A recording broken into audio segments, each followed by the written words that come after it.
Hey everyone, welcome to the Midweek Howl, sort of. This is Shane Grove, host of the From the Shadows podcast, and usually we play a new episode on Wednesdays of the Midweek Howl, the non-paranormal part of the show. But with me traveling and Father's Day and everything else happening, we just did not have time to get together this week and do a new episode. So I went back into the archives, way back in the archives. And this is an early Howler episode, probably one of the first 30 we did, but it is one of my all-time favorite stories. I think we could call it the tractor story.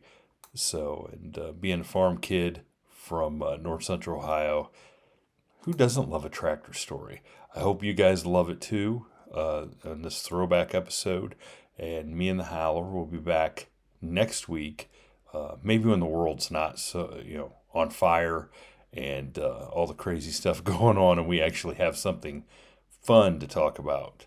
So, with that being said, enjoy the show, and we will talk to you again next week. Hey, this is Shane, the host of From the Shadows podcast, and I'm here with Jason, the super producer. Greetings, everybody. And the one and the only resident skeptic, the Ozark Howler. Hey, I'm here. I got a story for almost everything, because I was on the street for almost 30 years, so I got a story for everything. So if you got a subject, send it to From the Shadows podcast, and I'll tell you a story about Yeah, it. and for those new listeners, the Howler has 30 years of being a sheriff, a highway patrolman, air marshal, a homeland security, and probably a lifetime of just being an all-around funny dude. So redneck, man, redneck. So with that, thanks for welcoming us onto the Odyssey Radio Network, and we hope that you enjoy the show. Okay, Howler. Howler, you've been teasing us for weeks and weeks and weeks, all us farm people here in north central Ohio, that you've got this fantastic tractor story. So let's hear it, man. Let's hear your tractor story. I told you about wrecking the truck hauling the tractor. Tractors are just a staple. I got it. There's a tractor in my driveway right now, 1954, if you can believe that. So really, yeah. You didn't know I had it? Yeah, I got it. And I'm actually on the market for another one. I just can't decide. It's hard, dude. I know it's hard when you got money to spend, man. No, that's not it. It's just, the one I got, this is the problem. The one I got, it's a 1950 Ford 8N. I bladed my driveway because I got a long gravel driveway, and I got it. My brother bought two at a sale because he had to take both. They didn't sell, but the auctioneer called him afterwards and said, "Hey, are you interested in tractors? You got to take both." My brother wanted this big old four-wheel drive or front wheel assist diesel, and they said, "You got to take that old 1950 Ford." So so he called me and said, "You want this tractor?" And that's how I got into this tractor. And my kids love it because they drive it around and but I want something with live powers when I'm doing some stuff. But anyway, I've said it earlier that, the statue on the Missouri State Capitol is, I can't think of her name, but it's a woman. It's not a man. And it's the goddess of agriculture because she's supposed to look out over the land, in the 1820s when they started building the original Capitol. They were, farmers. So because of that, most farm implements are exempt from traffic rules. You know what I mean? That's why when you see them driving down the road with 25 cars behind them, or they got giant stuff that probably shouldn't be on the road. Are you talking about Demeter, the goddess Demeter? Yeah, is that who it was? Yeah, I can look it up. The Roman goddess, god about agriculture. So anyhow, there you go. So if the farm owns the tractor and the product, and the kid is a family member of the farm, they're exempt from truck rules, they're exempt from all this other stuff. Yep. But we had a kid when I was a sophomore. I was one of these. Was I a junior? I'm trying to think. When you know how it is. most of your class is 16, but there's always a young kid, right? The kid that had to start when he was 4 or whatever, and he's always young. So that was we're on football on 2-a-days, and there's a kid that wants to play football, and his dad's too busy farming to bring him up to school. All his brothers have graduated. He's the youngest of about 6 or 7 kids total. So, and his dad bought a brand new 2750, I think is what it was, John Deere. It's probably 87 or so, 86. And so for a week or so there for football camp, he drove this brand new cab tractor, which is another odd thing. You know what I mean? When I was a kid, only rich people had cab tractors. So what? Well, I know you're out there in the big corporate farms where you had cab tractors your whole life, Shane. But I'm telling you, out here, you'd be lucky to have a rollover bar, you know, because they'd say you just jump off. If it looks like it's going to roll over, just jump off. Jump to the uphill side too, so it rolls away from you. You don't need that bar. That's why you don't wear your seatbelt, so you can jump off of it. But anyway, so he drives this brand new tractor to school to go to football practice. You know, it's got air conditioning, it's got AM, FM radio, and we all think that's cool. Well, fast forward, school's in session, and we're hanging out, me and this guy, and you know how schools are. Well, he was kind of, I don't even know if you call it dating, whatever you do in high school when you hang out with girls. You know what I mean? When you don't really know what's going on yet. So, I don't know. I don't know. I never hung out with any girls. I was okay. No. So he's got this. I'm going to use the term date. He's got this date with this girl, and she'll only go if she can bring her friend. Right? Oh yeah. Because that's how it was back in them days. Remember? Yep. So and then he ain't got no driver's license. So he tells me, because me and him are buddies, you know, hey, you're going to drive us. I'm going on this date, and you're going to drive us. Why would I do it? Well, her friend's coming. And these girls were beautiful. They still are, but at that time, you know, they were just beautiful girls. So I said, okay. So I had this 79 Chevy Scottsdale, 4-speed, 4-wheel drive, you know, chrome wagon wheels, 2 antennas, CB antennas, glass packs, you know, the whole 9 yards. I had a Pioneer Super Tuner 2 with some TSX speakers behind the seat. You know how you do it back in them days. Gun rack. I even think I had a gun rack. You can imagine that. Anyway, we're out driving around with these girls, me and him. Well, they start ribbing him for not being 16 yet. And he said, well, I know how to drive. Well, you're not 16. Well, I can drive. I've been driving on the farm, blah, blah, blah. So he ended up, I get out, and he ends up driving. He's driving my truck. So he's an unlicensed driver. We're driving down these gravel roads, and we go to his dad's farm, but his dad's farm had a big, it was riverfront. You know, the Osage River runs through there, and they had several hundred acres, tillable acres down there. And we end up driving down this, you know, it's in the fall, but they haven't picked the corn yet. So the corn's about, I don't know, 6 foot. You know how tall corn gets. It gets tall, especially when you try to walk through it, which comes later in this story. Anyway, he's driving my truck. And the river it's in the fall, and the river's real low because we had a drought that year. And for whatever reason, he decided he'd drive out on a sandbar / gravel bar. And we're driving, and one thing leads to another, and we get way the hell out on the sandbar, and he starts spinning. And of course, experienced drivers, if they start spinning, they want to give it even more gas. So then he spins down to the rear axle, and then it had lockouts. So we're going to put it in full drive. I got to get out, put it in full drive. He's telling me what a piece of junk truck my truck is because it's stuck. I said, dude, it's not in full drive. So I got to get out, spin the lockers, put it in 4 high. But then the rear end sunk down so bad. I had a big old chrome step bumper. Remember those big old chrome bumpers back in the days? Anyway, it's dragging the gravel too bad. So then all he does is spin the front down. So now it's stuck. So he said, that's okay. I'm going to walk up, and I'm going to get that brand new 2750 John Deere tractor. Now, it didn't have full drive. Oh, gosh. Yes. So they spent the money on the cab and air and not the front wheel assist. Yeah.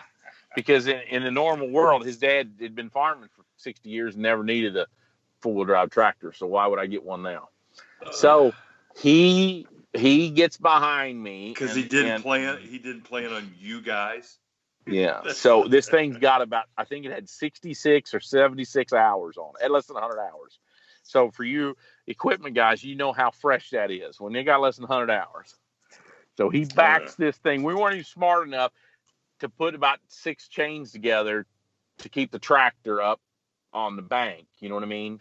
He drove the tractor down there and thinking about it, there's about 15 ways I'd play it different than the way we played it. Anyway, he spun that brand new 2750 down to the rear axle. So now we got my truck and that tractor stuff. and it's got on 10 o'clock at night. So being the unexperienced youth he is, he decides what he's going to do is we're going to go up there and get another tractor because they got a lot of tractors.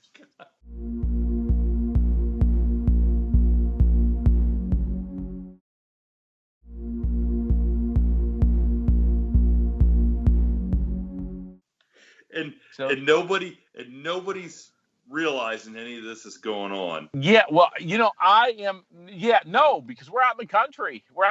And you know what's funny is his dad, like all farmers back in the old days, his dad had a job, right? Yeah. So what do you work, 3 to 11 or something? 3 to 11. Yeah, how'd you know? 3 to 11. He was a maintenance guy. Anyway, it doesn't matter. He had a job from 3 to 11. So the first deadline was to get the tractors out before his old man got home at 11:30 or so, 11:45. Oh gosh, I love it. This is a great. This is a fantastic movie, right? So he goes and gets this big old 40-20, Old Faithful, big old John Deere. These guys are John Deere people. Big old John Deere 40-20 and sinks that thing. So now but we're closer to the bank at least. So now we got truck, tractor, and tractor. Well, the kicker of this story, and I should have put it in the lead, okay, one of these girls' dads is a state trooper. Oh, boy. And when we had to pick him up, when he was he was cutting the deal for the date, right? The deal was she had to bring her friend, and we had to pick him up at the friend's house whose dad was a state trooper. So we roll in my glass pack 4-speed truck. And a little John Cougar, or probably back in them days, or whoever on the box, right? And the girls come out, but they say, Dad wants you guys to come in. Oh, boy. Right? Absolutely. So I got to shut it off. Expect nothing less. So there's a state car sitting there in the driveway, state dicks, that's what we used to call them.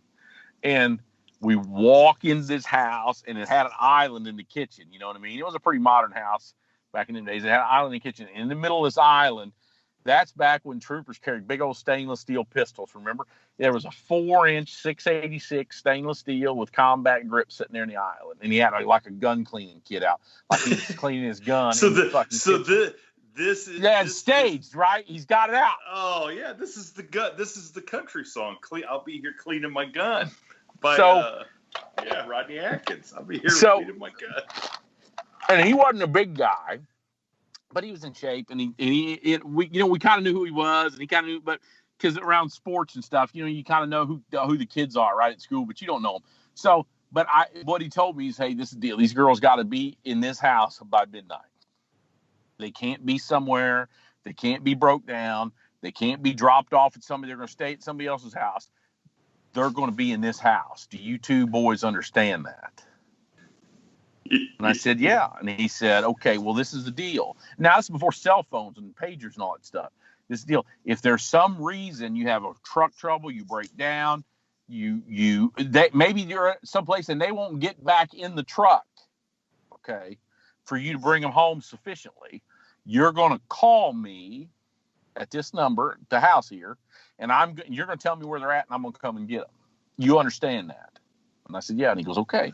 I just want to be unclear that these girls will be in this house by midnight, or you will be on the phone with me, and I'll be picking them up by midnight. Now, don't be calling at 12 or 12:30 or something like that. And I said, okay. So when this whole thing is going on, we're getting one truck stuck, then the tractor stuck, the second tractor stuck. my buddy is saying, we got to beat 11 o'clock. We got to be, do this before my old man gets home. The girls are saying, I said something about, we got to have you girls home by midnight. And they're like, no, we're going to call. The trooper's daughter says, I'm going to call home and say I'm staying at her house. And she's going to call and say she's staying at my house. And, they have all this illustrious plans, right? They have all these plans going on in their mind. They have plans to get you killed. So this, where we're getting stuck is way down the river, and where he's got to go get these tractors is kind of up on a hill, and it's a long walk around on the road. But what he decides to do is, hey, it's shorter if we just cut across a cornfield. Now, walking through a cornfield in daylight's bad enough, but you walk through a cornfield 10:30 at night when you're in a hurry and panicky, you get cut to pieces. Does that make sense? It's terrible.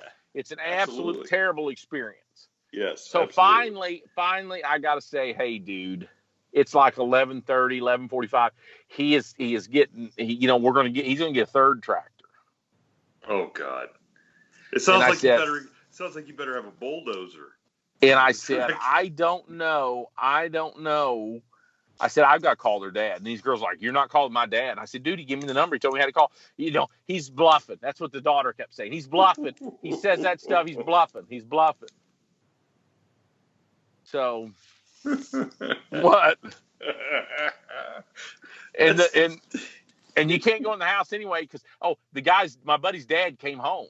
He come home, parked the driveway. So on the third tractor, his car's there. He's home. So and he's oblivious that you guys. Yeah, because he's been working. He probably worked on the farm all day. At 3 o'clock, he's got to go farm. So now he's worked 2 shifts basically. He's just got home, took a shower. He's getting in bed. It's Friday or Saturday night, whatever it was. I think it was a Saturday night because they went to church next morning. Okay, so he doesn't know because we got these tractors out of the barn before he got home. But the girl goes, well, you can't go in the house and call because you'll wake the dad up. And there's a phone in the milk barn. I've been in this farm 1,000 times. So it's like 11:40. I'm in this milk barn. My buddy's getting tractor number, going to get tractor number 3. I'm in the milk barn and I dial this dude's number, this trooper's number, and he answers the phone. Where are you at? And I started to say, and he said, I don't care about the story, man. Just tell me where you're at. I tell him where we're at. So anyway, 10, 15 minutes later, the dude don't live very far away. We're kind of small town. 10, 15, 20 minutes later, he shows up, rolls in the driveway. He's at, he doesn't have his uniform or anything on, but he is driving his state car. And they wheel up over by the milk barn. And he tells these girls, get on in. And he's got the window down. He said, I'll deal with you two later. That's what he told us. I'll deal with you two later. He's going to deal with you guys. Yeah, that's what he said. He takes the girls and says, I'm going to deal with you two later. And he drives away. And that's where the dad heard somebody come to the driveway, looked out the window, seen this cop car, and thought, what?